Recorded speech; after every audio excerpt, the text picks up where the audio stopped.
Okay, so today I wanted to express some of our new theories, which I'm going to share with you. Let's talk about this first theory here that many of us have ran into in the field, right here.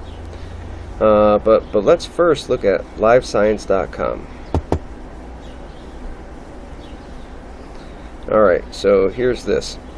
What many researchers have been finding over the years is a lot of deadfall or trees that are on the ground or so on and so forth.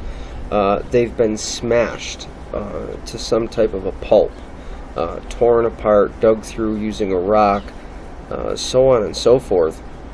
For years many people thought it was for grubs and stuff like that, which, don't get me wrong, it still can be. But in my location, in a few other people's locations, it actually seems like whatever it is, since we're talking about Bigfoot, is possibly eating the actual tree. Here's an article. After observing mountain gorillas in Uganda for nearly a year, scientists believe they have discovered why the animals eat decayed wood and lick tree stumps, behaviors that have puzzled primate researchers for years. The answer? Sodium. Sodium, guys. Trees and the bark and everything inside is very high in sodium. So is this something that could help us with our research? So let's say they are eating the bark. Let's say they are tearing it apart and scratching through it, not like a bear post, not like up and down. It's usually on the ground, and it's a lot of times obliterated. They smash it and they tear it apart, and it looks like they're sitting there eating the wood. There's usually a spot cleared out, relative, right next to that tree, like you can see something was eating. Are they lacking sodium? Is that possible? Is that something they crave? Could this help us in our research to actually locating a Sasquatch? I recently talked with a few people and a few weeks ago, and as of yesterday or the day before, another gentleman, which you guys know, Kelly Shaw, regardless who you like and who you don't like, we share everybody's findings. They, at the RMS, Rocky Mountain Sasquatch Organization, RMSO, are finding the same thing. So one person in Missouri we talked to, another in California, I'm in New York, another person in Virginia. So there's people experiencing this phenomenon right here. Now, the thing is, if it is right here a Sasquatch or a gorilla, we don't have gorillas, guys. So you can read this study here by Cornell University. I urge you to, because it's something new. It's something good. It's on livescience.com. It's intriguing. It's definitely interesting, guys. And I think it may be useful to helping us find Sasquatch. Now I'll go back. So see, all I typed in was gorillas eating wood, and it's kind of funny that it's already linked to something from 2006. So they've been noticing that in regular gorilla activity for a really long time. Is it possible that Sasquatch is eating wood?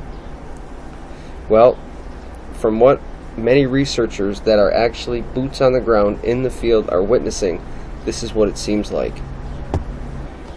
Okay, so now what do we want to talk about? We've also developed a theory, possible relative to Sasquatch. So let's just go ahead and type this in real quick.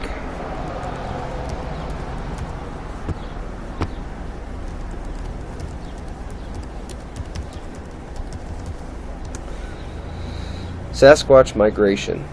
You can type Bigfoot migration, whatever you feel. And there's a number of things above top secret, the BFRO, Bigfoot hunting, Bigfoot encounters. So many people are talking about migration, and it just seems like they leave the topic, and that's kind of what it is. So what we're trying to do is put together an interactive map of sightings all over the place, all over the U.S. to see if there's a migration. But what I keyed in on was, the encounters, the encounters section. So what I want to say is relative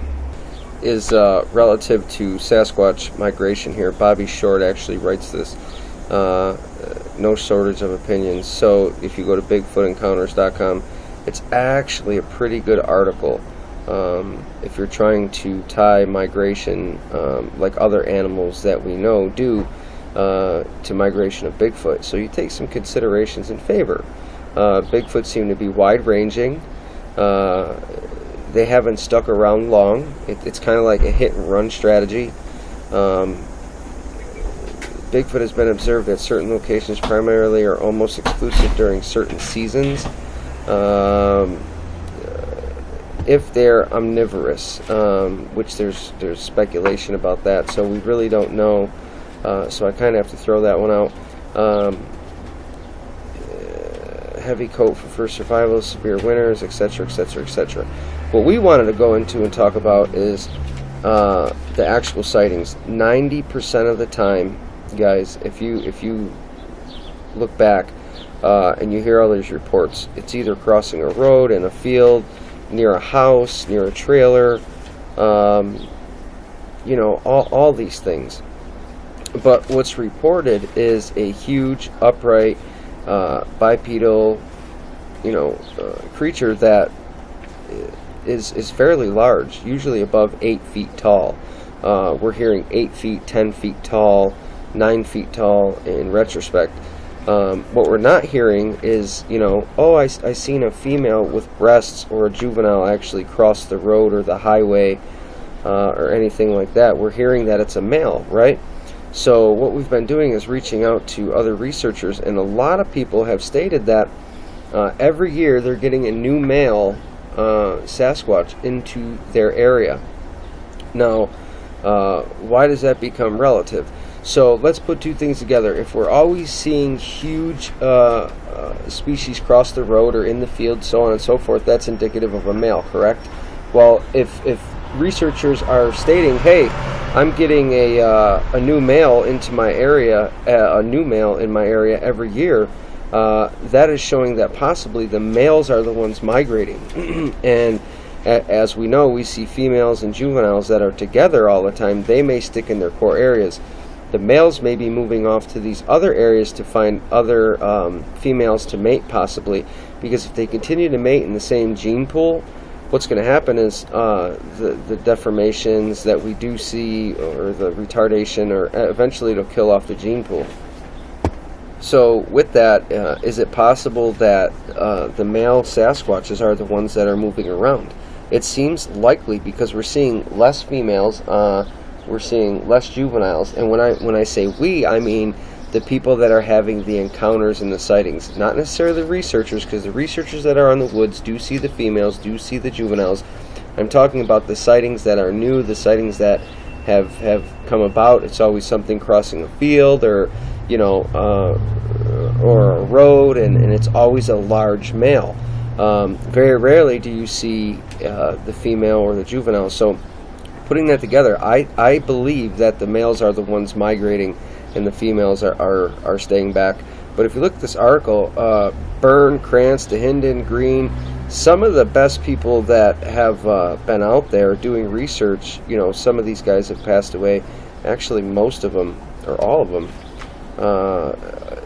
they've done all kinds of research. They've even looked into migration. But I think we need to start tying it to, the encounters somehow, because, relative to what people are seeing and so on and so forth, it could make, a really good case. Also, which would really make sense, is that is why we're having varying looks across the country. Like people in California or Utah, or New York, Florida, they're all tending to look different.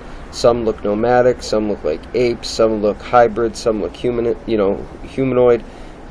Kind of what's happening is, if a Sasquatch from, let's say, over here in California ends up making its way to Colorado and mates, what they're going to do is create some type of new looking a Sasquatch. And what can happen is, all right, so we touched on those theories of the migration, and we touched on the possible eating of the wood, if you want to call it a wood ape, or so on and so forth. Now we're going to touch on some paranormal stuff here. Regardless if you are a diehard researcher, this is a sector that cannot be ignored here. So we just typed in, paranormal Bigfoot, and it gives you a whole breakdown here on this site, which is pretty good. And they break things down as Bigfoot, an alien. What else do they say? The Stan Gordon factor. There's a lot of different things. Is it a spirit, interdimensional? Does it vanish or does it cloak? A lot of people are reporting these things. Does Bigfoot travel through portals? There's so many things that are going on that we're experiencing. It's very hard to correlate together, right? Do they live underground? There's so much in this paranormal aspect. They even come up with their conclusion, but I can't give that yet. Have we experienced paranormal activity while searching for Sasquatch? Yes, we have. Have many other researchers? Yes, they have. Do they want to talk about it? No, they don't. And the reason is either A, they're afraid, B, they have to worry about their image, or C, it cannot be directly correlated just because you're out searching for Sasquatch or Bigfoot and you have these paranormal experiences, unless you see one vanish right before your eyes.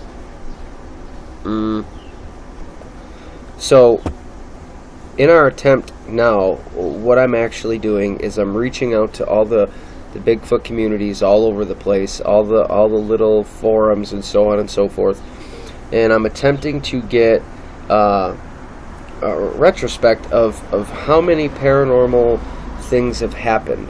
I don't necessarily want to know really what happened, but I want to know the location, as close to the location as possible. Maybe a road, state and county, something of that. And what I'm trying to do is push pin, put on a map, each one of the paranormal encounters that are related to searching for Bigfoot or things happening while out looking for Bigfoot. And what I'm going to try to do is there has to be something. There has to be an explanation. I'm going to try to connect these places together by some means or another. Something has to mesh. There's not this many people having all these paranormal things happen to them while searching for Sasquatch to just leave it swept under the carpet. We can't do that anymore. So I'm going to actually go out now and take all these encounters. People say cloaking, mind speak, this, disappeared, that, all these things. They've had these lights, they've had orbs. I'm going to try to pinpoint each place on a map, and then somehow I'll have to figure out why they correlate together. Are there vortices? Are they direct lines? Like the ley lines of Nazca, Peru. Something is. I'm trying to tie them together.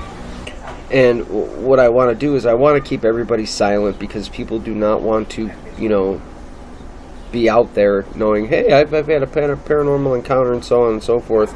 But what they do is, they'll message you, they'll inbox you, they'll talk to you about it briefly, and you can at least get the location, so you can put a push pin in and then say, hey, okay, that lines up with such and such a place, or so and so, or it's directly this way. There's certain factors. There has to be an underlying something or other that connects all these places together. Once we can do that, that's testable. Then you have your theory, and then you can do all kinds of stuff with that. So you have to start doing the research first, which nobody's done. No one has actually tried to tether together the sightings and migration. It seems that there's nothing out there relative to just the males migrating. There's nothing really out there except real gorillas eating the wood, except what real researchers are finding out now and willing to express. Nobody's tying any of these paranormal locations together. They just speak about it, and then they either lose interest or they stop talking about it. And since nobody is doing that, what tends to happen? They're called crazy. They're deemed all these different names. You're shunned. You're set aside. But what I'm trying to do is tie things together to make it more absorbable, so we can absorb the content, understand, and say, well, maybe it is. I mean, we're dealing with Sasquatch here, which hasn't been proven yet. So we're trying to expand our theories. So maybe one day, if someone does conclude or there is actual proof, we can say, see, we were on the right track, and that's kind of where we want to go with this. Back to the Wood Ape, the North American Wood Ape Conservancy. You can check out their page. They're doing some good things too. Bob Strain, great person. So I if you get a chance, support them. Do what you got to do. It's all about the real research, guys. And then lastly, I opened up my WordPress here, BigfootWare.com, Bigfoot 2016, etc., at WordPress. That's me, and I've written some things here that you can check out. Not So Nocturnal Sasquatch. It's actually still loading. The Paranoid Survival Sasquatch Theory, where I relate that everything is based on their survival and what paranoid actually stands for. So if you read that, what I've done here before was back in the day, there was a Jacob's photo, if you're not familiar with it. That was partially it, where you could see what I believe is a Sasquatch walking. And people from Bluff Creek had done a rendition, and then we wanted to go ahead and give our opinion or a rebuttal to their statements. Our theories is back then, and some flaws, because everything has flaws, and you have to remember that. Then we go into some Sasquatch sightings or misidentifications. So we've written a fair amount of stuff. Possible Sasquatch, certain research areas. I used to always discard people that would say, hey, I'm 7 minutes or 6 minutes out of the city limits, or 5 minutes away from a city limit, and I've got Sasquatch activity. I always put a check mark through that, a big X, and said forget about it. But we started doing the research, and it was amazing what we found. We started finding tree structures like this in very rural areas. You should see this structure. There's well over 100 branches stuck, weaved, twisted, all over the place. And the thing is, they're not even of the same tree species. These branches don't match the tree. So it was quite amazing. We actually pulled a foot cast out of that area recently. I took my son with me. So don't discredit people that say, 5 minutes out of the city. Now, if it's in the city, or people say it's on their roof, or that's highly questionable, and things like that. But we break down a lot of things and we share it. So if you get a chance, check out my WordPress. I'll share it in the link down below, and I usually share it on my Facebook page